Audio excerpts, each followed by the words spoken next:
എടാ തടിയാ, നീ എവിടെ ഒളിച്ചിരിക്കുവാടാ? ചൊണയുണ്ടെങ്കിൽ വന്ന് മുട്ടി നോക്കടാ. എന്റെ ആട്ടനോട് മുട്ടാൻ തനിക്ക് ചൊണയില്ലടോ തടിയൻ കിഴങ്ങേ. കിടന്ന് അലറല്ലേടാ, ഞാൻ ഇവിടെ തന്നെ ഉണ്ട്.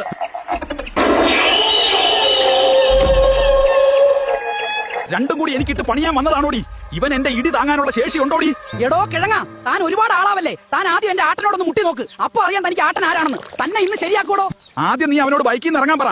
പാവം പേടിച്ച് ബൈക്കിൽ നിന്ന് ഇറങ്ങാതിരിക്കുക. നിന്റെ മഞ്ജു ബേബി എന്നെ കളിയാക്കുന്നോടാ മരക്കിഴങ്ങ. നീ ഇന്ന് എന്റെ കൈക്ക് ചാകും. അടികൊണ്ട് തൂറും. നീ ഇന്ന് കറകേ. എന്നെ നിനക്കറിയില്ലടാ. അമുൽ ബേബി, മഞ്ജു ക്യാരറ്റ്, വാടാ. എനിക്ക് നിന്നെ പേടിയൊന്നുമില്ലടാ. വാടാ വാടാ. ചൊണയുണ്ടെങ്കിൽ എന്നെ നിനക്കറിയില്ല. പരിപ്പിളക്കും. അടികൊണ്ട് തൂറും. നീ ഇന്ന് കറകേ. നിനക്കറിയില്ലടാ.